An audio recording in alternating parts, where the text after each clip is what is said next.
regards to the end of part 1, it's very important we understand when the term Baluba came to be known to the Europeans, as this offers us a point of reference to where we can go back in time and forward to present day in order to piece together discontinued stories which likely shaped the geography and some culture and population movements, leading to how Kasai became Kasai.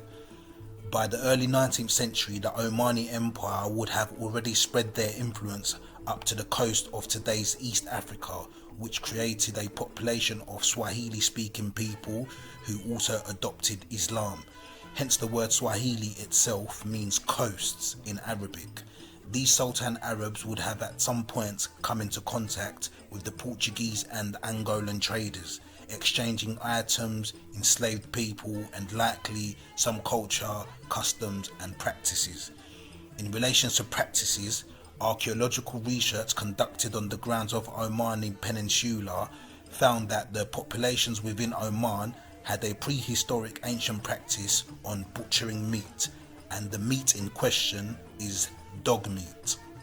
During Muslim conquest into India in the 13th century, they would have passed on Islam to local populations, including practices on how to butcher meat. These populations in India will eventually develop Muslim communities who specialize in butchering buffalo and goat meat, and they were referred to as Kasabe and Kasai. You may have an idea where I'm going with this, but before formulating a conclusion, it is not straightforward, as the practice of butchering meat could have been passed on to Angolan traders who engaged in trade with the Sultan Swahili Arab traders, or this practice could have developed amongst the Portuguese states during their times of famine. If this is the case, the Angolan traders could have brought on this delicacy to the interiors of DR Congo. This correlation appears apparent because in the 19th century, some Angolan traders along with a European trader were travelling west of Kasai from a region the Sultan Swahilis occupied by Manyema within DR Congo. When they reached the DR Congo interiors, they said to the European, "This is the Kasabe River," which would have been this region you see on the screen here. Interestingly, around this Kasabe river course, there were likely an abundance of buffaloes and goats, and even up to today, populations residing in the southern regions of the then Kasabe River have a custom of butchering and eating dog meat. A more weaker but interesting idea about the name Kasai is the cowrie shells became a form of currency in this region.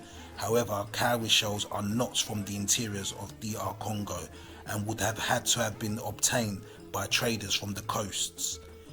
In the 19th century, this central region would become abundant with cowrie shells, and the Upper Kasai inhabitants would have referred to the cowrie shells as Gasa, which could be another way the name Kasai came to being. Both stories I've provided show a degree of plausibility, but the key thing we can understand is the then Kasabe River would have served as a trade route to trade currencies or locate regions where buffaloes or butchers inhabit, which would have created markets of that time.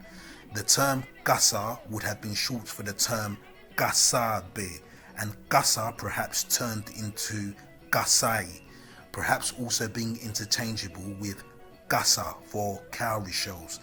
You now have a strong explanation on how the name Kasai came to being, following the naming of the river as Kasabe to naming the whole centre region of DR Congo as Kasai.